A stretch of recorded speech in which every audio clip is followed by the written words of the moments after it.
मित्रों, आज के इस वीडियो में हम यह जानेंगे कि किन कार्यों को करने से घर में दारिद्रता आती है एवं घर के कौन से वस्तुओं में दारिद्रता का वास होता है और ऐसी कौन सी वस्तुएं हैं जिनके घर में होने से घर में दारिद्रता का पूर्णतः वास हो जाता है।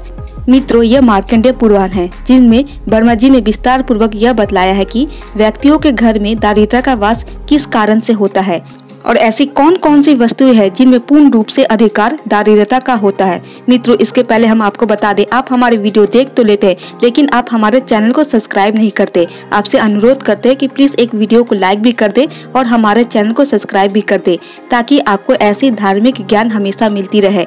तो आइए मित्रों, शुरू करते हैं। ये अध्याय है शंभु मनु की, जिसमें विस्तार पूर्वक तौर पे बताया गया है। शंभु मनु की वंश परंपरा तथा अलक्ष्मी पुत्र दुस्सह के स्थान आदि का वर्णन। अलक्ष्मी की 14 पुत्र है, जिनमें 13 तो क्रमश 10 इंद्रिय, मन, बुद्धि और अहंकार में पृथक पृथक रहते हैं। 14वें का नाम दुस्सह है। वह मनुष्य के गृहों में निवास करता है। वह भूख से दुर्बल, नीचा मुख किए, नंग अधरंग और चिथरा लपेटे रहता है। उसकी आवाज कोय के समान है। जब वर्मा जी ने उसे उत्पन्न किया तब वह सबको खा जाने के लिए उगत हुआ।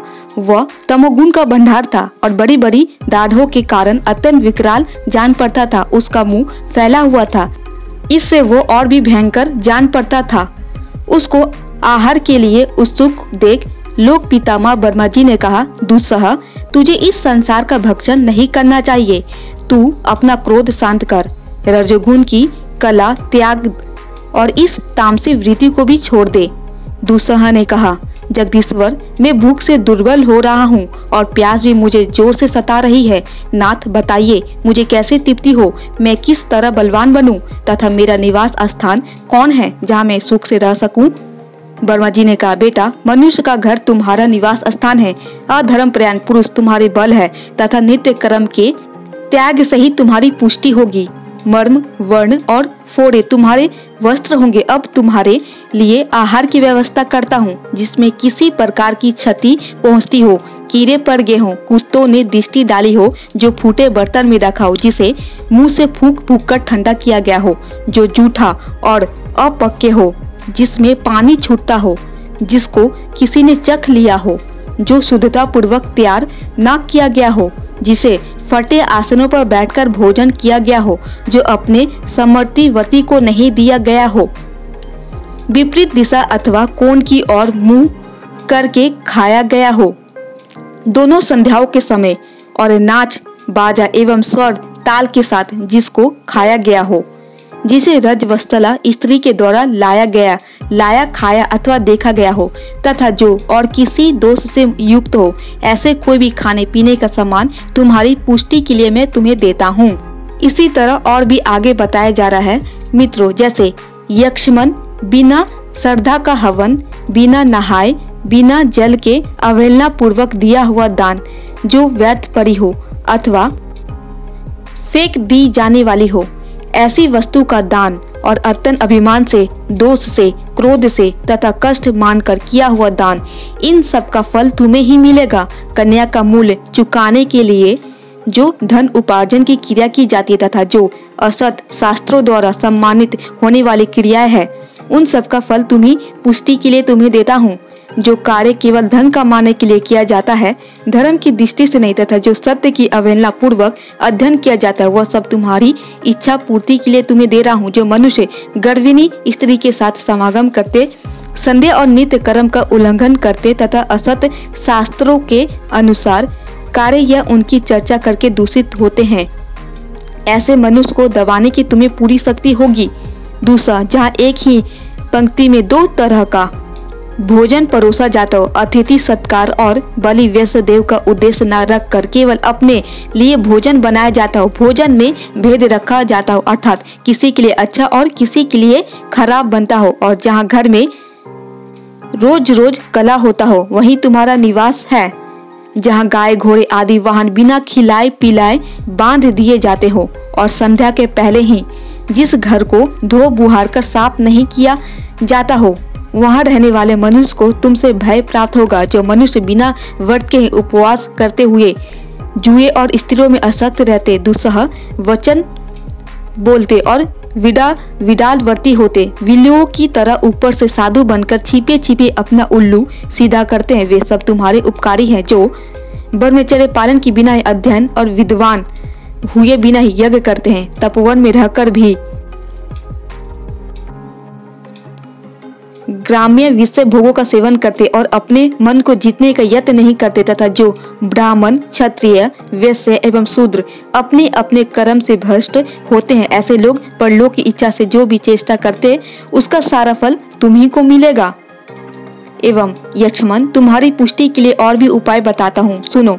जो लोग बलि वैसदेव के अंत में तुम्हारे नाम के उच्चारण पूर्वक तुम्हें बलि अर्पण करते और लक्ष्मी नित्यजन नमः करके उसे त्यागते हैं, और जो शुद्धता पूर्वक बना हुआ अन्न विधि पूर्वक भोजन करते, बाहर भीतर से पवित्र रहते, लोलुपता नहीं रखते और स्त्रियों के वशीभूत नहीं होते, ऐसे मनुष्य के घरों को तुम त्याग देना, जहाँ हविष्य से देवताओं की और श्रद्धा अन्न से पितरों की पूजा होती हो, तथा कुल की स्त्रियों, बहनों और अतिथियों का स्वागत सत्कार होता हो, उस घर को भी छोड़ देना, जहाँ बालक, वृद्ध, स्त्री, पुरुष तथा स्वजन वर्ग में प्रेम हो, जहाँ की स्त्री आनंद पूर्वक रहती हो, बाहर जाने के लिए उत्सुक नहीं होती तथा लज्जा की रक्षा करती है, उस घर पर भी दृष्टि न डालना, जहाँ अवस्था और संबंध के अनुसार शयन, आसन और भोजन की व्यवस्था हो, जहाँ के निवासी दयालु, सत्कर्म परायण और साधारण सामग्री से युक्त हो, तथा जिस घर के लोग गुरु, वृद्ध एवं ब्राह्मणों के खड़े रहने पर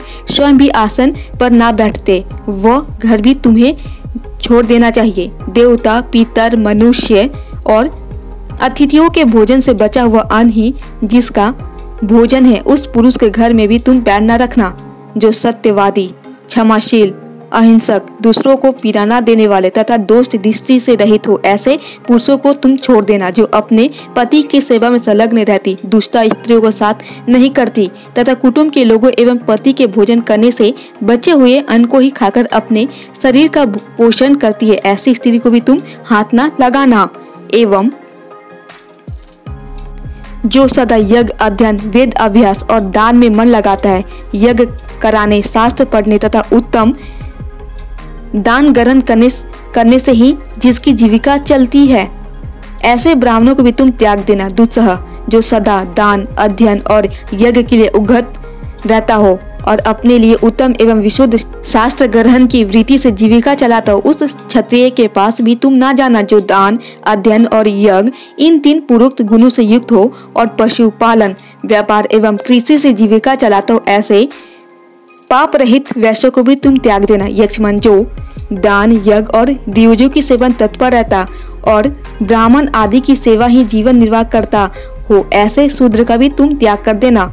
जहाँ गृहस्थ पुरुष स्तुति स्मृति के अनुकूल उपाय से जीविका चलाता हो, उसकी पत्नी उसी की अनुगामिनी हो, पुत्र गुरु, देवता और पिता का पूजन करता हो तथा पत्नी भी पति की पूजा में संलग्न रहती हो, वहाँ लक्ष्मी का भय कैसे हो सकता है। यक्षमन, जो प्रतिदिन संध्या के समय पानी से धोया जाता हो और स्थान स्थान पर फूलों से पूजित होता है, उस घर की ओर तुम आंख उठाकर देख भी नहीं सकते। जिस घर में बीचू सैया को सूर्य न देखते हो, अर्थात जहाँ लोग सूर्योदय से पहले सोकर उठ जाते हो, जहाँ प्रतिदिन अग्नि और जल वस्तु रहता हो एवं सूर्योदय होने के तक दीप जलता एवं सूर्य का पूर्ण प्रकाश पहुंचता हुआ घर लक्ष्मी का निवास स्थान है। जहाँ सांड, चंदन, वीणा, दर्पण, मधु, घृत, ब्राह्मण तथा तांबे के पात्र हो, उस घर में तुम्हारे लिए स्थान नहीं है। दूसरा, जहाँ पक्के या कच्चे अन्नों का अनादर और शास्त्रों की आज्ञा का उल्लंघन होता हो, उस घर में तुम इच्छा अनुसार विचरण करो। जिस घर में मनुष्य की हड्डी हो और एक दिन तथा एक रात मुर्दा पड़ा रहा हो, उसमें तुम्हारा तथा अन्य राक्षसों का भी निवास रहे, जो अपने भाई बंधुओं को तथा सब पिंड एवं समानोदक मनुष्य को अन्न और जल दिए बिना ही भोजन करते हैं। उस समय उन लोगों पर तुम आक्रमण करो, जहाँ पूर्ववासी पहले से ही बड़े बड़े उत्सव मनाने में प्रसिद्ध हो चुके हों और पहले की ही भांति अब अपने घर पर उत्सव मनाते हो। ऐसे घरों में ना जाना जो सूप की हवा से, भीगे कपड़े के जल की बूंदों से तथा नख के अग्रभाग के जल से स्नान करते उन कुलक्षणी पुरुषों के पास अवश्य जाओ, जो पुरुष देशाचार, प्रतिज्ञा, कुल धर्म, जप, होम, मंगल, देव यज्ञ, उत्तम शौच तथा लोक प्रचलित धर्मों का भली भांति पालन करता उसके सत्संग में तुम्हें नहीं जाना चाहिए। मार्कंडेय जी कहते हैं, दूसरा से ऐसी बात कहकर ब्रह्मा जी वहीं अंतर्धान हो गए। फिर उसने भी ब्रह्मा जी की आज्ञा उसी प्रकार पालन किया। मित्रों, यह थे दारिद्रता के घर में वास होने के कारण और किन किन चीजों में होती है आप भली भांति जान गए हैं।